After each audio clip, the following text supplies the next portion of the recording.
जनसेवा का छठा पड़ाव संकल्प से समाधान अभियान अंतर्गत सेंधवा की 34 पंचायतों में आयोजित किया गया क्लस्टर अनुसरण शिविर। कलेक्टर श्रीमती जयती सिंह ने कहा कि आम जनता की समस्याओं का त्वरित समाधान ही सरकार की सर्वोच्च प्राथमिकता है। सेंधवा की ग्राम पंचायत घुरचाल में हुआ रात्रि चौपाल का आयोजन। चौपाल के जरिए कलेक्टर ने ग्रामीणों से किया सीधा संवाद।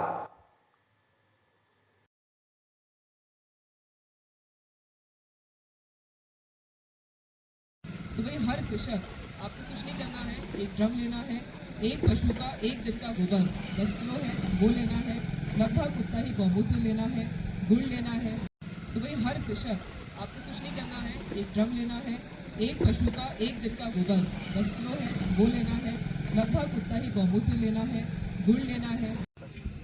तो क्या करते हैं इससे जो दूध है रचने के हिसाब से नहीं करते हैं, जो देसी गाय हैं। क्यों नहीं देशी के हिसाब से करते हैं? अरे भाई, अगर मुनाफा कमाना है, पैसा कमाना है तो फिर काम तो करना पड़ेगा ना। तो पशु कितने हैं कि सबके पास? आपके पास कितने पशु हैं?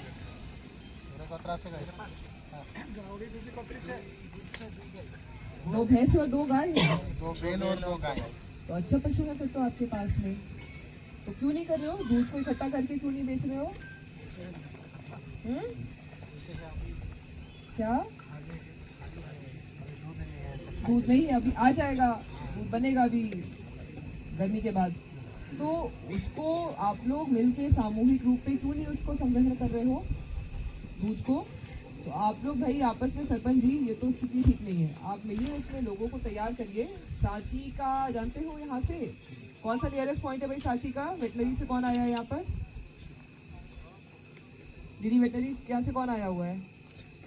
बहुत अच्छा तरीका है। आप यहाँ पे देखेंगे कि ठिकरी के पास एक चकेरी गांव है और वो बहुत बड़ा किसान है और उसने ये आइडिया कहीं से सीख के और ये करने लग गया। आप भी करेंगे तो इसमें बहुत अच्छा फायदा है। इसमें क्या करते हैं कि जैसे हम 200 लीटर के एक टैंक लेंगे, है ना। 200 लीटर के टैंक में जो है वो हम 25 किलो के समथिंग हम गाय का गोबर लेंगे, है ना। 5 से 10 लीटर हम गौमूत्र लेंगे, उसमें 2 किलो गुड़ डालेंगे और 2 किलो बेसन, ठीक है। ये सबको अलग अलग घोल के और एक टैंक के 200 लीटर में मिला देना है, ठीक है। ये क्या करते हैं, इसमें जीवाणु डेवलपमेंट होते हैं, है ना, और ये करीब 8 दिन में तैयार हो जाता है।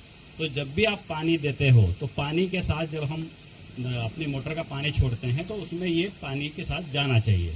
कई किसान इसमें काम कर रहे हैं और उसको बहुत अच्छा फ़ायदा है। चकेरी का जो हम उदाहरण दे रहे हैं आपको, वो किसान क्या कर रहा है कि अभी जो है वो 80% तक इसको उपयोग करता है, 20% तक वो फर्टिलाइजर ले रहा है। मतलब उसका दावा है कि वो धीरे धीरे सब कम कर देगा। अब उसने क्या है कि पानी की टंकियाँ अपने कुएँ के आसपास लगा रखी है और उसमें ये जीवामृत बनाता है। तो ये बहुत अच्छा तरीका है। मैं आप सभी को अवगत करा देना चाहता हूँ कि जो रासायनिक फर्टिलाइजर बनाया, जो आप urea, DAP, single super phosphate ये लाता है, तो ये बनाया किसने? कंपनी ने बनाया।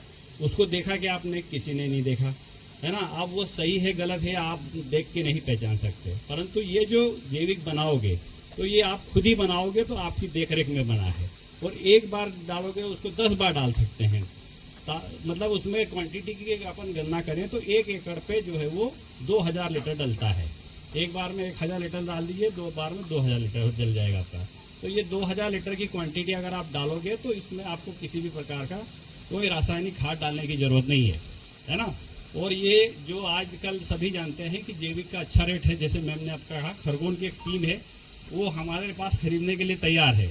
उनका ये कहना है कि हम किसान की जमीन। ये संकल्प से समाधान के अंतर्गत हम लोग काम कर रहे हैं। हम लोग कुछ प्रमुख योजनाओं को सैचुरेशन मोड पे काम कर रहे हैं, यानी कि उसमें 100% काम हो जाए। उसमें आयुष्मान भारत है, हमारी जो सामाजिक पेंशन है उनका भी हम लोग डेटाबेस काम कर रहे हैं, यानी कि हमें पता है पंचायतों में कितने लोग उन पेंशन के लिए पात्र हो गए हैं उनकी जन्मतिथि के मान से। उनका भी आज शिविर में लिस्ट दे दिया गया था और उनके ऊपर काम करा गया है, जो आप देख पा रहे हैं। इसके अतिरिक्त फार्मर ID, इसके अतिरिक्त सामाजिक न्याय की भी जो पेंशन है हमारी, श्रम विभाग की जो संबल योजना है जिसमें हम लोगों को पात्रता के संबंध में काम करना है या फिर लाभ इत्यादि का अगर कुछ पेंडेंसी है तो उसको क्लियर कराना है। साथ में सिकल सेल अनीमिया का भी जो अगर केसेस हैं तो उनको भी क्लियर कराना है। तो ये विभिन्न योजनाएं हैं जिसके ऊपर हम लोग सैचुरेशन मोड में काम कर रहे हैं। इसके अलावा शिविर में अन्य विभागों से संबंधी भी आवेदन प्राप्त हो रहे हैं तो उनका भी निराकरण किया जा रहा है। साथ में जो स्वीकृतियाँ देनी है हम लोगों को, जो राशि हमारे पास पंचायत में उपलब्ध है, उसको भी हम लोग संज्ञान में लेकर अभी त्वरित रूप से स्वीकृति इमीडिएटली यहीं पे जारी कर रहे हैं। जो रिजल्ट आ रहे हैं अभी तक, क्या बैकलॉग पूरा हुआ है मैडम? जी, इसमें हम लोगों के काफ़ी पॉजिटिव रिजल्ट है। इसमें हम लोग अपनी टीम से डायरेक्टली बात कर पाते हैं और जो हम लोगों की प्रायोरिटी है उसको कम्युनिकेट कर पाते हैं। दूसरा, उनसे हम लोग को सीधा फीडबैक मिलता है कि पंचायत में कहाँ कहाँ पर क्या समस्या है, तो संज्ञान लेके यहीं पे निर्णय ले लिया जाता है। और इसके अलावा भी जब हम लोग ज़िले में निर्णय लेते हैं तो ये फीडबैक बहुत महत्वपूर्ण होता है।